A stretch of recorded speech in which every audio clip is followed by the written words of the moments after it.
Ako si Jeb, maraming pangarap, kaya hindi pwedeng tumarin. Airport bus driver nga pala dito sa Riyadh. At ngayong araw, hayaan yung isama ko kayo sa biyahe. Tara, samahan niyo ako.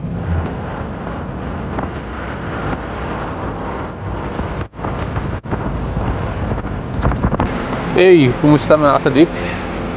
At ngayon nga ay tapos na tayo sa lahat. Tapos na yung training natin. At eto na, so may bus na tayo. Nakakuha tayong lisensya sa loob at saka sa labas. Bali, ang dala ko ngayon ay itong business class ng SAAS. So, tsaka muna sa loob. Kasi minsan, ito kamukha ito, may mga kalat. At nalibot ko na rin yung buong paligid dito sa labas. So, talagang may mga gas-gas na to. At bali, ito ang dala ko ngayon. At kahapon, actually pang ilang araw ko ng pagmamaneho to, ng business class ang dala. Kasi nga, ito yung available ngayon na walang driver. Kaya ito yung kinukuha ko. Ito yung binibigay din sa akin. So, yun. Naka one flight na ako kanina. International flight. At ngayon ay nag-aantay na lang tayo ng next flight natin. At natapos na nga yung aking training mga kasadig, no? At eto.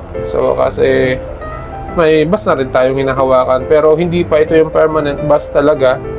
Kasi nga medyo may mga driver pa yung iba, inaantay lang magbakasyon yung iba talaga. Pag nakapagbakasyon na yung iba, kadalasan kasi yung mga bakasyon nila 2 to 3 months ang bakasyon. So magiging available yung bus na yon. Kaya naman yun ang inaantay natin na kunin yung mga bus na magbabakante na, yung mga wala ng driver. At ayun ang magiging permanent bus natin sa loob ng 2 to 3 months. At yun, so samahan nyo ako mamaya sa flight natin. At ngayon ay nag-aantay pa kami, wala pang tawag. So antay lang tayo. At yun, so meron tayong flight ngayon. Ang parking niya ay Eco Remote 21 Romeo. So pangalawang flight na natin to. Dito kasi sa business class, kailangan laging ikaw ang napupunan. Kasi nga kukuhain mo yung mga business class, yun yung mga nasa unang upuan ng aeroplano. So yun yung unang-unang bababa. Kaya kailangan lagi kang nauuna sa parking. So yan, gulo-gulo pang buhok ko. Kasi ang gawain dito, pag walang flight, nasa sa inyo yan. Kung gusto mong matulog, mag-cellphone, manood. At yun, so ang plano ko at ang trip ko, pag walang flight, matulog. At dito na tayo sa parking natin kaagad, napakabilis. Nasa likod lang ng parking natin. 21 Romeo. At sa flight na ganito, halimbawa mayroong flight, yung maliliit na aeroplano, kamukha ng mga Airbus 320, kadalasan mga 3 bus lang, 4 na bus, pang-4 ako, ang pumupunta sa flight na to.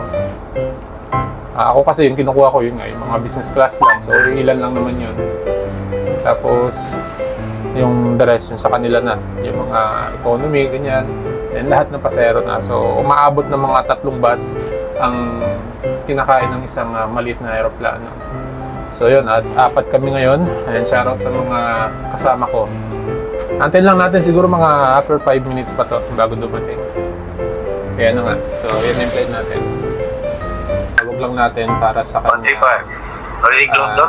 location. So sa Sierra Fox. Sierra Fox 1018 copy. 1018 domestic. 1018 domestic. 1018 copy. Domestic lang itong ating flight. Dito lang sa Terminal 5. Ilan lang siguro sakay dito. Hindi ko rin alam. Kasi minsan yung TC, yung nag-ano niyan, minsan pinupuno itong domestic, itong business class. So minsan punuan, kawawa yung mga sakay kasi nga walang hawakan naman sa taas o walang hawakan sa loob to. So mga nakatayo sila. Kaya yan. At yan, so bali loading na tayo. Patapos ito, dadalhin natin sa terminal natin. Wala na, pahinga na ulit.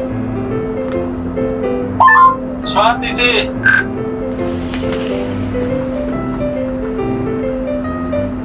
okay, copy. TC. Ito sa club dahil wala tayong madaanan. So Ito na ang hirap dito eh. Ang dami mga nakaparalan sa sasakyan. Kaya minsan wala talagang madaan. Ikot na lang tayo sa likod. Ito mahirap dito.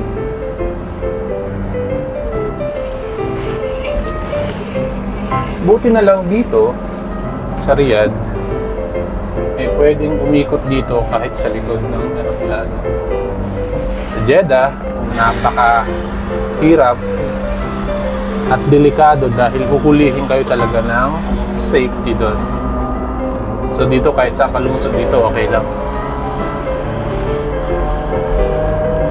At yan, so dadalhin na natin ng Terminal 5 ang ating mga pasahero ngayon. Then after nun, ayan na.